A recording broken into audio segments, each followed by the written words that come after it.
لوگ کہتے ہیں اگر پیغمبر نے علی ولی اللہ اپنے زمانے میں پڑھا دیا ہوتا تو صحابہ کرام کیوں چھوڑتے؟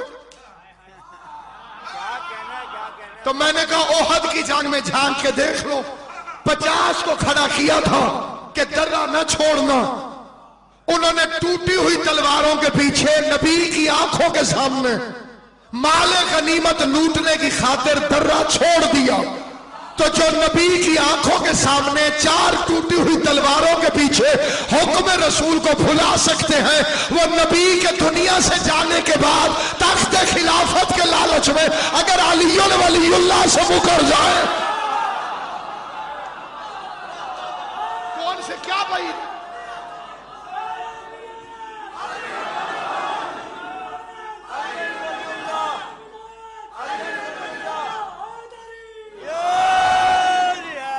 اسی لیے یہ غلط فہمی پھیلائی جاتی کہ یہ صحابہ کرام کو نہیں مانتے۔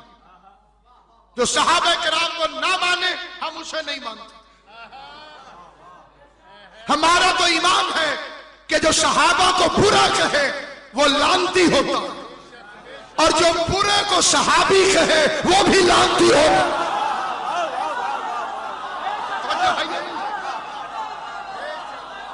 ہمارا صحابہ کرام سے اختلاف نہیں، لیکن خالی اتنی دعوت ہے کہ عقل سے کام کرو۔ صحابی صحابی ہوتا، اہل بیت ہوتا۔ یہاں کا مجھے پتہ نہیں ہے سلمان بھائی، اور پنجاب میں تو جگہ جگہ لوگوں نے لکھ دیا میں نوکر صحابہ تھا۔ تو میں نے کہا صحابہ تو خود کسی کے نوکر تھے، اہل بیت کے نوکر تھے یا نہیں تھے؟ یہ تو انہوں نے لکھوانے کی بھی کوشش کی ہے، اور سفارشی چیٹ لکھواتا ہی وہی ہے جس کی اپنی واقفیت نہ ہو، جس کی اپنی چلتی ہو جہاں اسے کیا ضرورت ہے کسی سے لکھوانے کی؟ اور صحابی نے لکھوا کر وہ ٹاپ 10 والی فہرست توڑ دی۔ ٹاپ 10 سمجھتے ہیں آپ؟ یہ جتنا بھی کافرستان کے پاس چیزیں ہیں یہ ساری اسلام سے گئی۔ عشرہ مبشرہ، یہ عشرہ مبشرہ، یہ اگر تراویح نہ ہوتی تو یہ 2020 کہاں سے ہوتا؟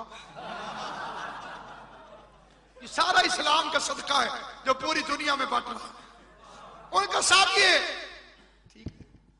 10 آدمی تو ضرور جنت میں جائیں گے، کچھ کا کچھ ہو جائے گا، انہیں حضور کہہ کے گئے، اور خود اپنی کتابوں میں لکھ دیا کہ ان 10 میں سے جو دوسرے تھے وہ حسین سے لکھوا رہے تھے، لکھ دیں میں غلام ہوں تاکہ میں جنت میں چلا جاؤں۔ عقل کے دشمنوں، جسے نانا جنت دے جائے اسے نواسے سے لکھوانے کی ضرورت ہی کیا؟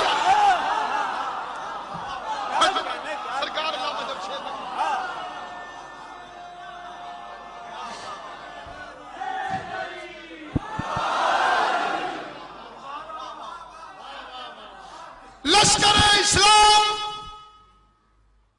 درہ چھوڑنے کے بعد مال غنیمت کو اٹھانے میں مصروف ہو گئے۔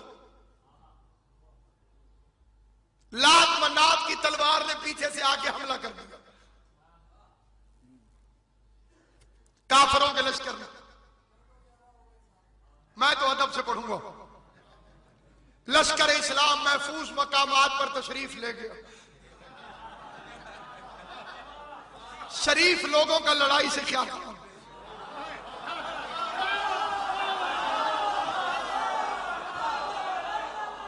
ابھی میں آپ کے پاس مجلس پڑھنے کے لیے آیا، شاہ صاحب مجھے کہیں علامہ صاحب آپ نے بہت اچھا کیا، آپ پنجاب سے آ گئے۔ یہاں ایک پہلوان ہے بڑا بدتمیز، جو بھی اس سے کشتی لڑے ہڈی پسلی توڑ دیتا ہے۔ میں اسے کہہ آیا ہوں ملتان سے آ رہے ہیں ناصر صاحب، اب میں بھاگوں میں نہیں تو اور کیا کروں؟ جسے لڑنا نہیں آتا وہ بھاگے نہ تو اور کیا کرے؟ انہیں لڑنا آتا تھا لیکن جس نے ووٹ لینے ہو وہ تعلقات خراب نہیں کرتا۔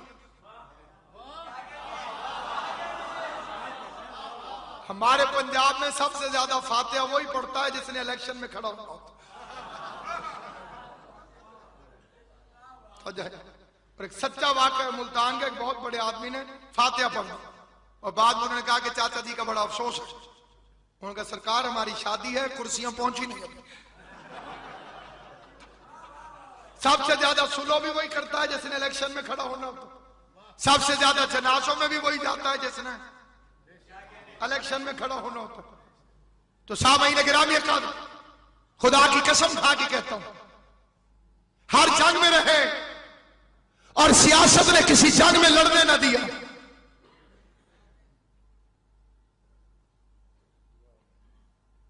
تشریف لے گئے، پیغمبر اکیلے رہ گئے. آمنہ کا چاند بھرے مجمع میں دشمنوں کے نرغے میں آ گیا. چاروں طرف سے دشمنوں نے حملہ کرنا شروع کر دیا. پتھر پیغمبر کے بدن نازک کو پڑنے لگے. ہاتھوں میں تلواریں لیے ہوئے کافر نبی کے اتنے قریب آ گئے کہ اب یوں کرنے کی دیر تھی.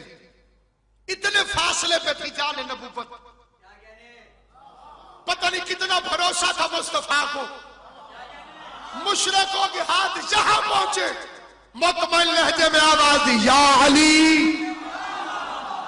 علی کی یہ ختم نہیں ہوئی تھی کہ مشرکوں اور محمد کے درمیان سے علی گزر گیا. علی کا گزرنا کیا تھا کہ قیامت چھا گئی. علی نے ہاتھ بھی نہیں ہلایا، کسی کا بازو نہیں بچا، کسی کی گردن نہیں بچی، کسی کا ہاتھ نہیں بچا. حیدر کرار نے پیغمبر کا طواف کرنا شروع کر دیا.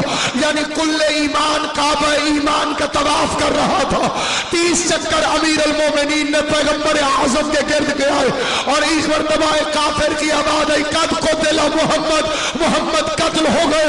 ابو طالب کے بیٹے علی نے شیر غضنفر نے دائیں ہاتھ سے تلوار کو بائیں ہاتھ میں پھینکا اور بائیں ہاتھ سے علی نے لڑنا شروع کر دیا.